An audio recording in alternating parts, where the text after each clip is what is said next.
Salutations, people!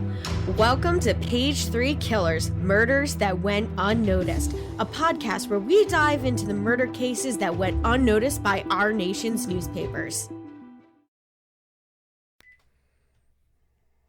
Hi, Shay. Hi, John. Hello, everyone. Hi, guys. Welcome back. Welcome to Page 3 Killers, Murders That Went Unnoticed, Season 2, Episode 30.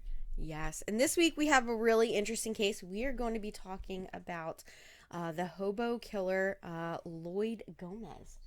This case is it spans a few years, but I think he gets captured in 1952.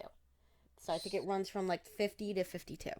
So was he a hobo or did he kill hobos? He was a hobo and he killed hobos. So yes. Double whammy. So before we get into the topic of Lloyd Gomez, I want to do some quick shout outs to our patrons on Patreon, Chelsea Hargrett and Stacey Fragale. Thank you guys for donating on Patreon. We appreciate your guys' support. If you guys out there want to support the podcast, you can always like, share, subscribe, which is free. Or you can hit us up on Patreon and donate as little as $1 a month. Yay. Yay. Okay, so for our news. So out of 1952, we got a couple of interesting ones, all right? So we're going to start off with the February 2nd Groundhog Day tropical storm, which forms off just north of Cuba, moving northeast. The storm makes landfall in South Florida the next day as a gale force storm and transitions into a tropical storm over the Atlantic. So what you're saying, it was Punk's Tony Phil's fault. Yep. They were like, oh no, 6 more weeks of winter and a hurricane. Damn it, Phil. Which is February 2nd, I believe, is outside of the typical hurricane season. Hurricane season is what? September through November. Yeah, something like that. And that's usually hurricane season for at least our coast anyway. Yeah, so this was outside of the norm. They normally didn't have hurricanes at this time of the year because the temperatures just aren't high enough to get that change in the changes in the atmospheric pressures to cause a storm like that. So yeah. Do you want to read the next one? Here, I can make it bigger for you. Yeah, thank you. There you go. That help? Youngstown Sheet and Tube Company versus Sawyer. The U.S. Supreme Court limits the power of the president to seize private businesses after President Truman nationalizes all steel mills in the United States just before the 1952 steel strike begins. Yep. There have been several presidents who have contemplated this. I believe Truman's the only one who's ever done it. Mm-hmm. He attempted to basically conscript all the steel workers into the military. Yeah. So that then he becomes so then not going to work becomes a crime. Yeah. Which is a kind of a douchebag move, because all they were asking for was to be paid a reasonable wage for the type of job that they do.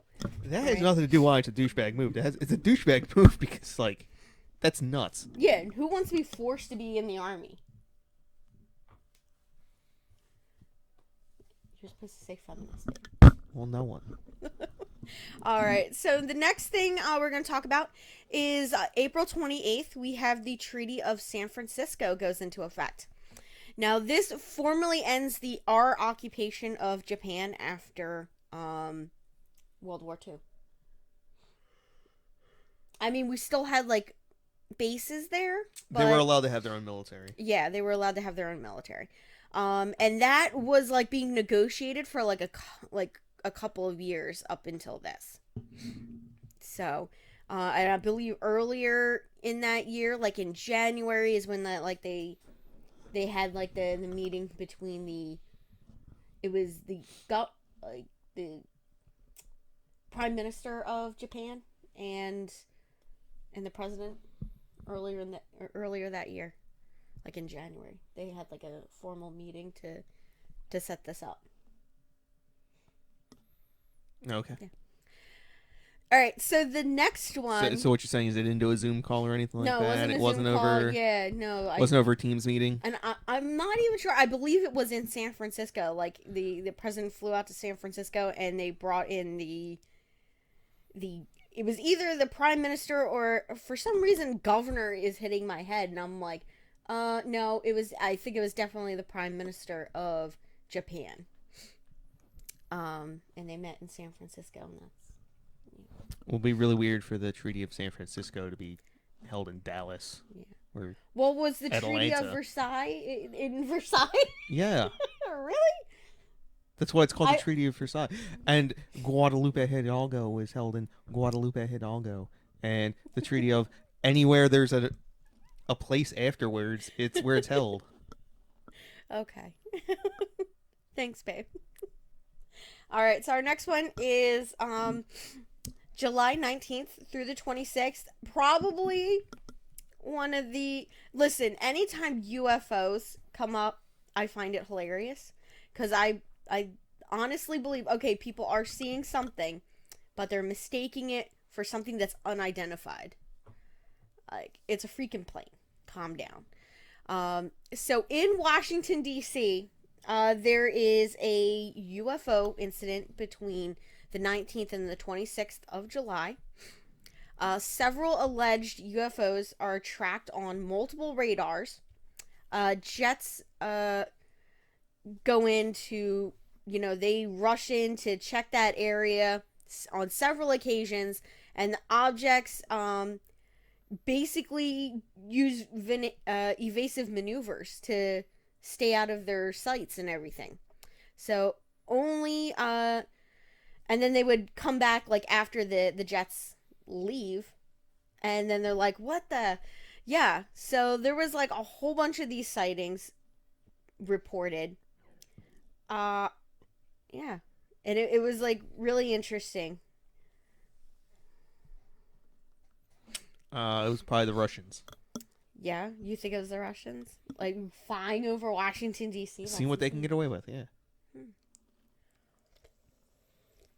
And then it calls a stir, and they're like, maybe we shouldn't be doing that right now. Yeah, so, like, the most publicized sighting took place on consecutive weekends of the 19th and the 20th, and then the 26th and the 27th. And historian Curtis Peebles called the incident the climax of the 1952 UFO flap. Never before or after did Project Blue Book and the Air Force undergo such a tidal wave of UFO reports. Yeah.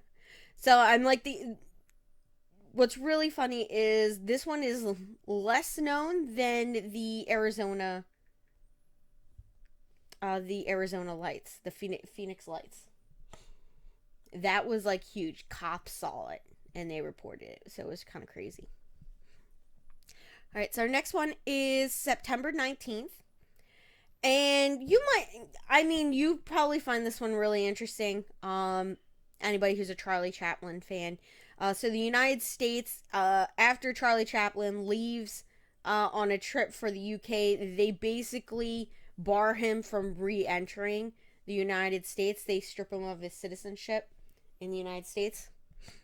But why? Because I believe it was like he was a communist super. Oh, so he was a commie. Yeah, it makes sense. Well, no, he wasn't. So what I think it was that, he kind of spoke out against a lot of political figures, in support of, like, the poor and the needy kind of thing. Like, he kind of spoke out. He had a bad reputation with dating. Well, I mean, his wife was like 15, 14 when he married her. So she was like super young. Yeah, so they really didn't like him. And I think they just used that as, like, the Red Scare as, like, a reason to keep him out of the country, kind of thing. And then he didn't set foot back in the country until he was honored at, like, some award ceremony. Like, it was either the Academy Awards or something like that. It was one of those awards ceremonies for, like, actors. Yeah, and that was the last time that he was permitted into the United States. Was that? What you looking up? Why Charlie Chaplin was banned. Yeah. I mean, doesn't really say other check the movie. He really just kind of says that, like, he had, like, political disagreements. Yeah. And they pretty much, they were like, oh, he's a communist. And, you know, we don't want communists in our country. So that's what the president used. An excuse. All right. So our next one is September 23rd. Republican vice presidential candidate Richard Nixon gives his checker speech, which the big thing about this speech is that people were like, he plagiarized most of it. As do most speechwriters. Yeah. There's not a ton of creativity in speechwriting. Yeah. But they were just like, it was an interesting speech. But yeah, that was the hubbub around that.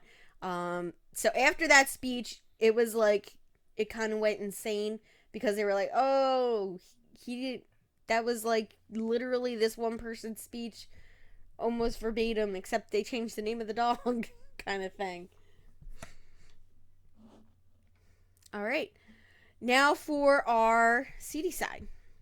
January 5th is our first one, and that would be the execution of James Bernard Lemires. I believe that's how it's pronounced. And he was a American mass murderer who murdered his wife, unborn child, and his 3 children. And that was on December 12th, 1950. So he basically strangled his wife, who was like 7 months pregnant. He set their trailer on fire, resulting in their children dying.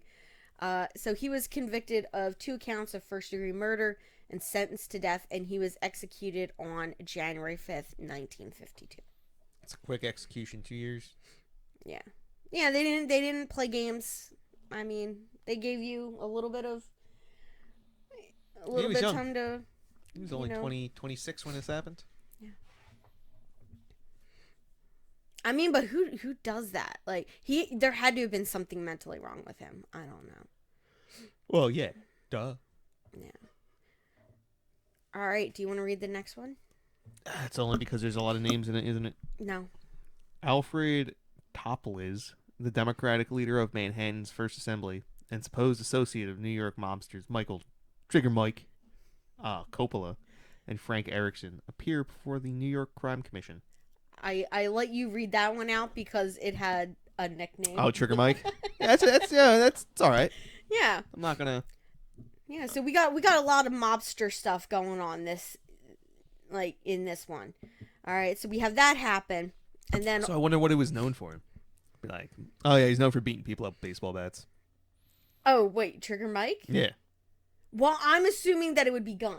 Well, yeah, like, duh. Yeah. But, like, it'd be really funny. See, this is why I shouldn't give out. Like, it would be... To give out, like, nicknames. Because they'd all be ironic. I'll be like, what's his name? Ah, it's Trigger Mike. Oh, wow. He must be a fast draw.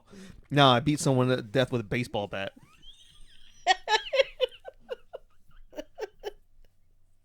It's like, really? What? Yeah. Or it could have been that he had, like, a hair trigger... anger issue. Like, he had, like, a... Yeah? Right, and then you name him Peaceful Mike.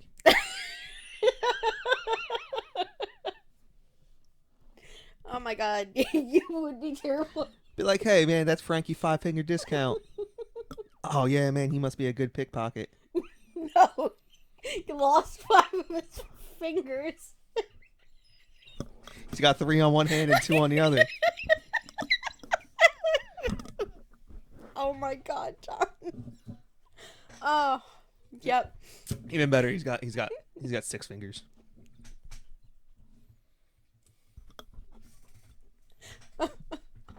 Oh my gosh. Okay. Whew. So March 9th, we have a Brooklyn shoe salesman by the name of Arnold Schuler. Schuster. Schuster. Oh my. Oh, what a good name as a shoe yeah. salesman. Oh, that's actually a pretty good last name for. I mean, it's not spelled the same way, but yeah. Now he's killed, and his death is ordered by Albert Anastasia, for his role in the capture of bank robber Willie the Actor Sutton. Schuster's murder would bring an unwanted attention and public scrutiny to organized crime. Yeah. So my guess is he witnessed something that he shouldn't have. yeah, he testified. And he ratted the guy out, leading to a conviction. So the mob killed him. All right. So our next one is going to be another mobster. This one here is going to be, I believe it's a mobster. It might not be. No, actually, it's another convicted killer. So December 12th, 1952, we have the execution of William Edward Cook Jr. on December 12th, 1952. Now, he was an American spree killer and mass killer who murdered 6 people, including a family of 5, on a 22-day rampage between Missouri and California in 1950 to 1951. Now, in 1951, a California jury found Cook guilty of first-degree murder for the killing of Robert Dewey. They did not make a recommendation for mercy, making a death sentence mandatory. Now, on December 12th, 1952, Cook was executed in the gas chamber at San Quentin Prison. And his last words were, "I hate everybody's guts, and everybody hates mine." And his last meal consisted of fried chicken, basically French fries. They said French fried potatoes, peas, pumpkin pie, coffee, and milk. Now, I think I say this every time we talk about a killer's last meal. Nobody is going to be nearly as baller as Eileen Warnos. She just ordered a black coffee, and that's it. A cigarette and a black coffee. She was like... Yeah. So, yeah. But I did just hear, there is... I have to find out where it's at. I feel like it's in California, in like San Francisco. But there was an artist, and she made like ceramics, like ceramic plates, like pottery and stuff. And then she started this project towards the end of her life. And her goal was to either make a plate until the death penalty was taken off of the United States books, or until she reached 1,000 plates. You know what she did? Each plate was the last meal of somebody on death row. Oh, okay. Yeah. And she reached 1,000 plates and then died. And we still haven't stopped. So, but I really want to see the exhibit of her plates. Like, I think it would be really interesting. But yeah. So now let's talk about our good friend. Well, I don't want to say good friend, but our friend here, Lloyd Gomez. Now, like I said, he was an American serial killer, and he went by a couple nicknames. So one was the Hobo Killer. Another one was the Phantom Hobo Killer, and then there was the Hobo Jungle Killer. Those were all nicknames given to him in the newspapers. Now, he killed 9 homeless men. up and down California from 1950 to 1951 in what appeared to be robberies. Yeah. And it shouldn't be surprising. I'm not going to read the next line because that's not going to come until later. So just a little bit about his, childhood, early life. So Lloyd Gomez was born on December 6, 1922 in Caliente, Nevada, to Indian Mexican parents. Now, his mother died when he was very young, and little is known about his early life. It basically, pretty much they know that he lacked a formal education, so he did not. He may have attended school earlier in his life, but afterwards, they're pretty sure that he did not go to like middle school, high school. That didn't happen. Now, once leaving his parents' house in 1938, he was never able to afford a substantial living, and conditions basically led to him being homeless, for most of that time. Like over the next 20 years or something. So he is known to have traveled extensively around the West Coast using freight trains. So he did, like some of the other, I believe we talked about a couple of serial killers that used trains as their mode of transportation. Well, I mean, that was just a common way to get around. Hobos got around. Yeah. Now, later in life, Lloyd Gomez started to go under the pseudonym of Harry Jenkins. Just Jenks. Or Jenks, sorry. Jenks. I don't know why I do that sometimes. I add letters. Now, in 1942, Lloyd Gomez was arrested, but later released by Sacramento County deputies on suspicion of dodging the draft. Or, being homeless. Yeah, it's like, listen, the army can't come get you if they don't know where you at. Now, on March 26, 1942, Lloyd Gomez accosted a 10-year-old boy in a field near Caliente in Nevada. Now, armed with a knife, Lloyd Gomez forced the boy on to his...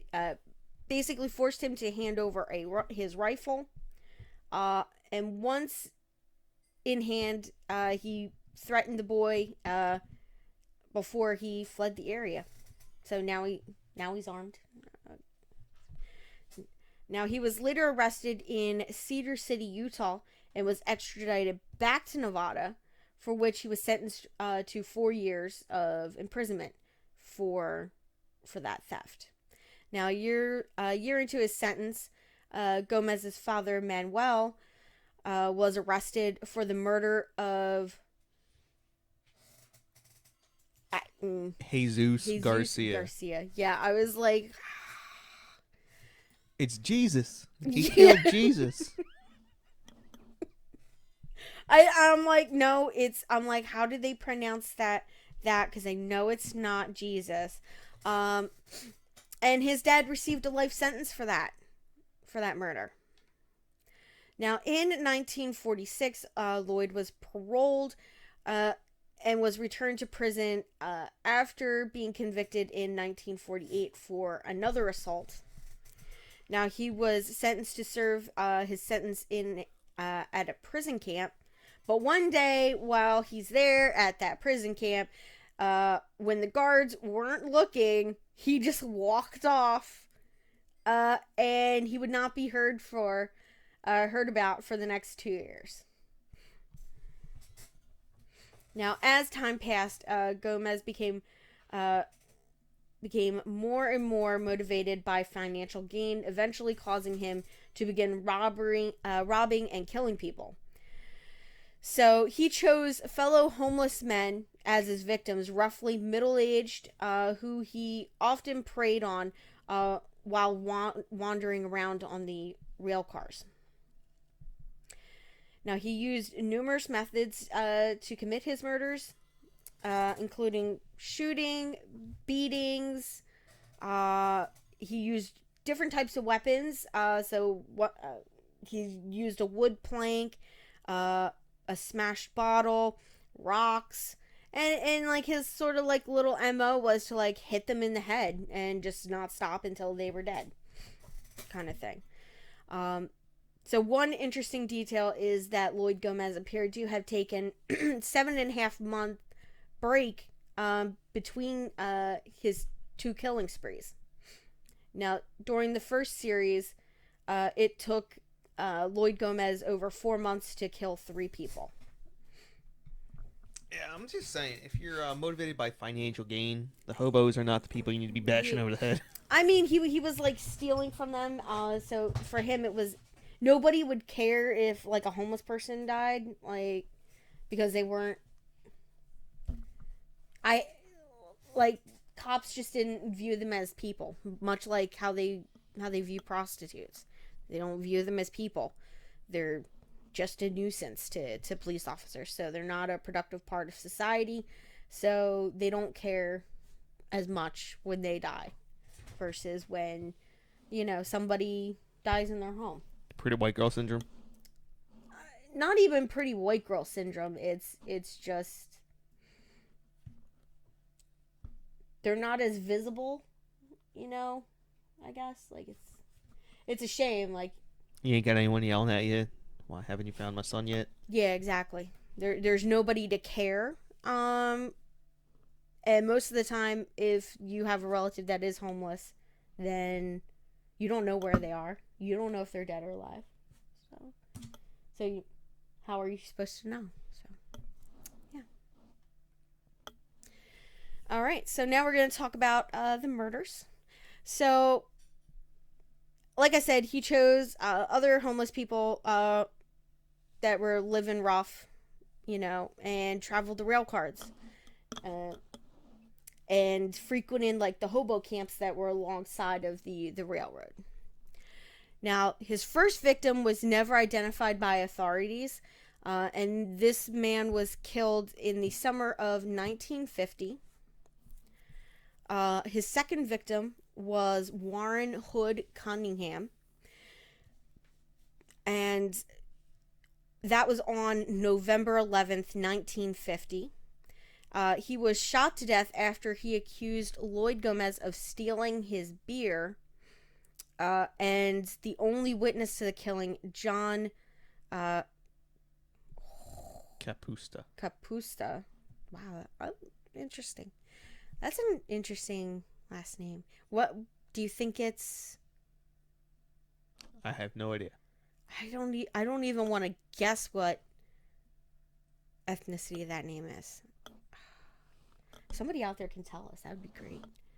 But I don't want to make a wrong choice on that.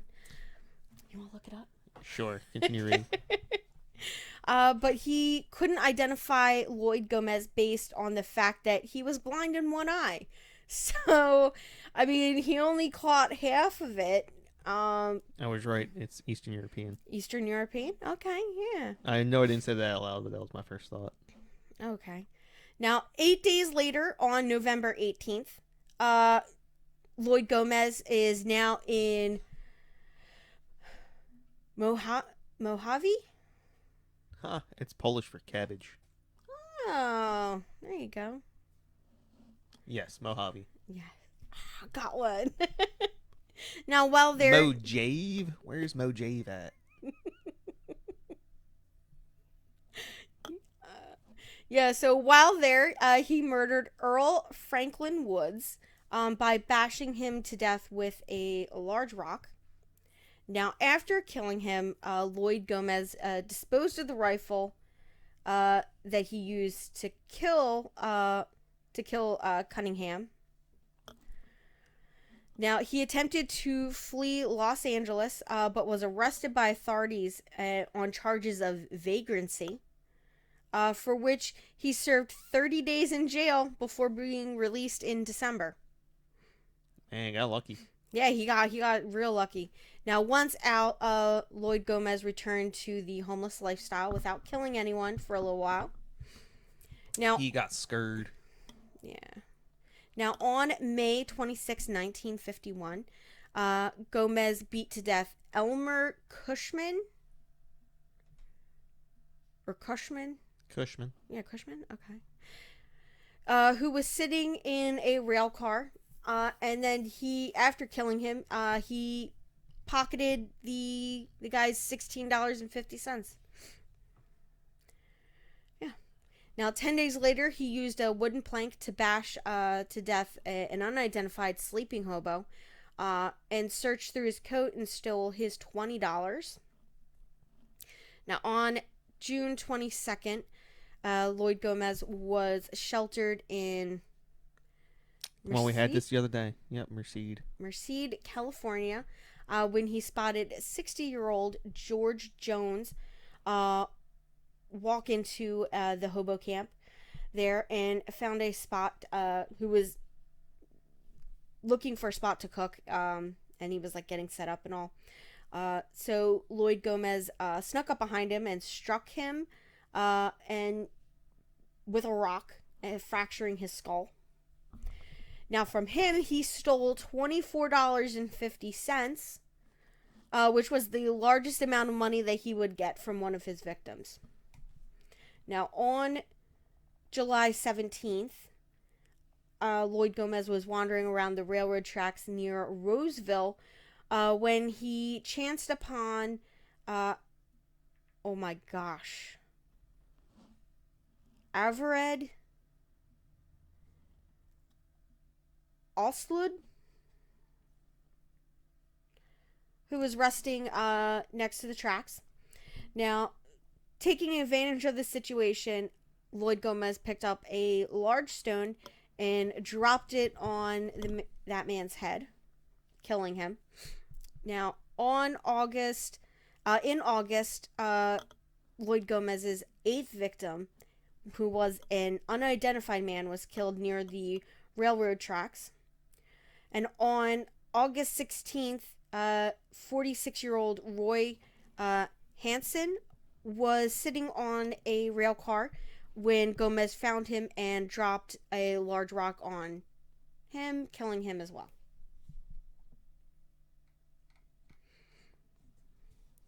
What you looking at? I was looking up how much $52 was worth in 1952.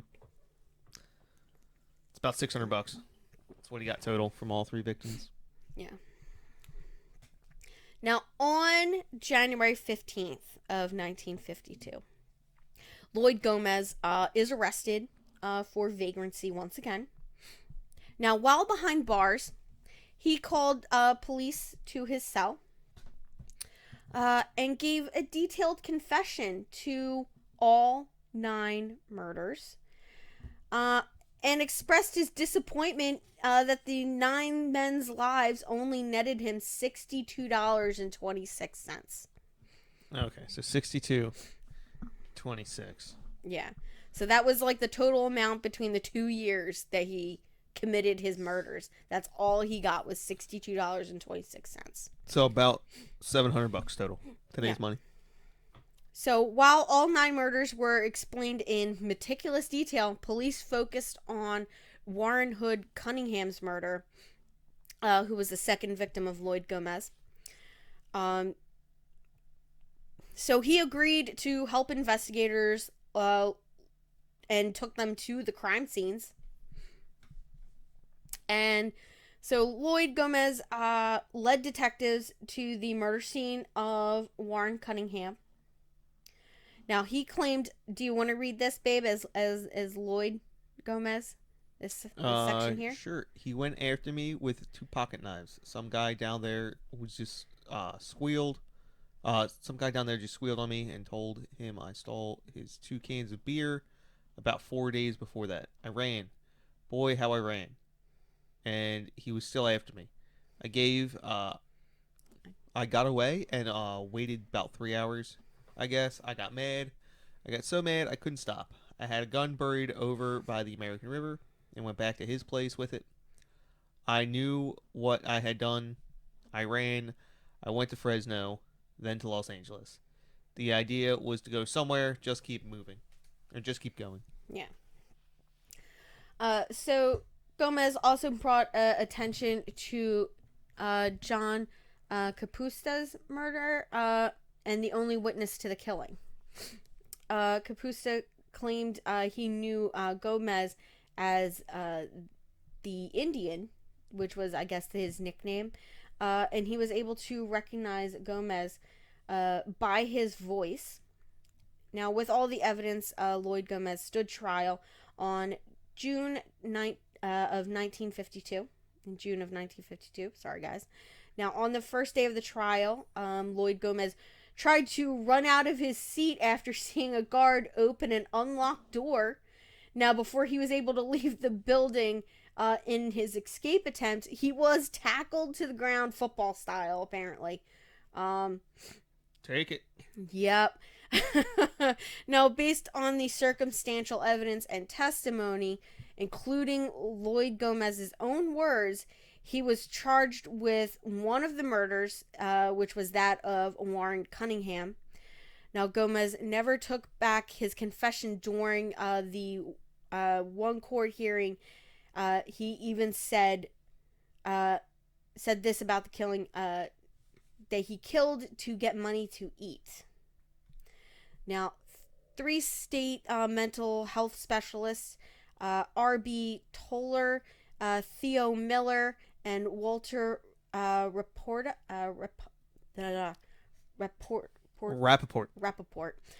were appointed to basically determine whether he was capable of premeditation. Lloyd Gomez's defense argued that due to the publicity surrounding the case, that it would be impossible to select an impartial jury, and requested a Superior Court Judge, Raymond Coughlin, that the trial be moved elsewhere. Something that he basically refused to do. So the judge was like, "Nope, I'm not doing that." The district attorney of Sacramento sought the death penalty for the murder.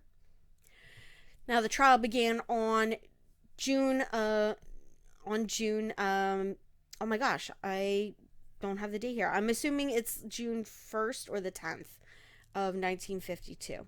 So on the 10th, he was sentenced to death and was transferred to San Quentin prison to await execution. Now, on December 15th of 1953, Gomez sat with interviewers and gave his final interview, in which he began eating his final last meal, which consisted of fried chicken, French fries, peas, tomatoes, a lettuce salad, apple pie, and coffee. Now, during the interview, Lloyd Gomez was nonchalant in his attitude, answering in almost chilling attitude. So here's some of the responses that he said. So they asked him if he was scared about dying. He said, "Scared? Nah, I ain't scared." They asked him, "Have you seen a Chaplin?" "No, I don't want to see no Chaplin." "Why?" And he said, "I believe the same thing Dad does. He don't believe in no religion." Now, the next day, 9 hours after the interview, he was executed via the gas chamber. And his he initially declined to have a final statement, but then he changed his mind. And the reported words to the guard were being, "I don't want to live anymore." Yep. And then I did a little lookup of his dad, Manuel Gomez, and on January 2nd, 1943, Lloyd Gomez's father, Manuel Gomez, was arrested, like I told you guys, for that murder. That was like on New Year's Day. basically beat this person to death with a pick handle. For the killing, he received a life sentence because the jury did recommend mercy.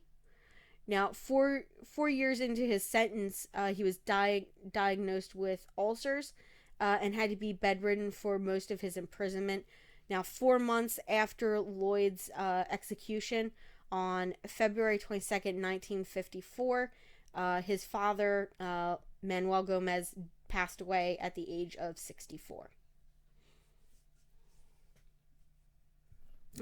It's sad. Yeah. That was a quick one. We spent almost half the time on the history. Yeah. Yeah, I mean, everything was like pretty cut and dry. There was no like retrials. There was none of that stuff that we have come up, every once in a while. And they was hobos, so there probably wasn't a ton of there wasn't investigation. He basically just came in and was like, I did it. He got arrested and then he just admitted to like all of these murders. I could just imagine the shock of the police officer. He's like, probably doesn't think that's what he's going in there for, and he just sits down with this dude, and this dude's just like, yeah, I killed 9 people. Yeah, I done did it. And he's just like, wait, you got arrested for vagrancy, bro? What? The fuck? Yeah, like you were arrested for vagrancy. What do you mean you killed 9 people? Yeah, well, I killed 9 people. And the fact that he was able to give such detailed information about each killing, like the location, the year, like the month, the date information, was kind of crazy. He like gave a really detailed confession as to all of these murders. Yeah, he knows what's going on. Yeah. So, I mean, it's kind of crazy. But yeah, and he got away with it for so long. Just because, like, he disappeared. He just went, after he committed a murder, he'd hop a train, go a few towns over, and get off. Like, that was it. Yeah. Somebody made it hard to find him, kind of thing.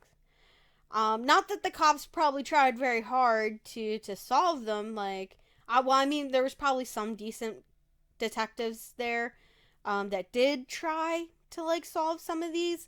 Yeah. Like, I don't want to just say all of them are like. There's some decent, detectives are pretty decent. Like, no, beat cops. Those are the ones you got to watch out for, right? I guess. Yeah. Yeah, so that's our case for today. Yeah, we're under an hour today. Oh my god. It's a light. Yeah, a light one. It's a light one. We will, in a couple of episodes, we're probably gonna do a 2-parter from England. I really want to do the Blackout Killer, the Blackout Ripper. Really brutal case, guys. So I think we're gonna break it into 2 parts because there's so much information there. And then I was also thinking about doing one on another British serial killer, and I think I have to decide whether I want to do that one or not, because I feel like it's going to at least be 3 parts, because there's so much. This guy was so bad, and he did so much crap that was terrible, like, all through his life. And I'm like, oh my god, like, if I do Fred and Marie West, I can't possibly do it in 1 episode. It's too much information. Or I can just pick like a time period and just do that time period, and then just, give a brief description of like the other stuff. Which might happen. I haven't decided yet. I did start looking at it, but in a couple episodes we will be doing the Blackout Ripper, Gordon Cummings. So I'm excited about that one. The Blackout Ripper. Yeah.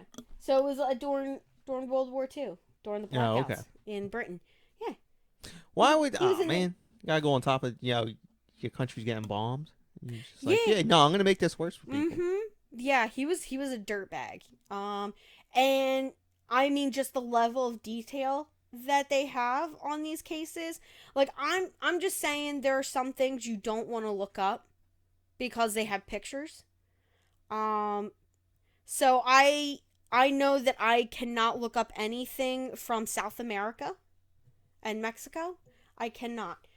Because they will legit have the crime scene photos. I was looking at one, like the killer granny in Mexico, like in this one area of Mexico. They legit had crime scene photos up on it. I'm like, nope, I'm not doing her. It's racist. No, it's just they're very public with all of that information. And I'm like, I don't want to see things that, like, crime scene photos. I got messed up looking at that one in Jersey. The family. Yeah, that, oh my god. And I'm like, all I wanted to see was what the house looked like outside. And the first picture is of the ballroom with the bodies lined up. I'm like, oh no. That ruined my day. That really ruined my day. It made me so upset, so angry. No. Yeah. Anyway. Yeah. So we are gonna close this out. We need to record another podcast. I know, we have to record another episode today. All right. Bye, guys. Bye.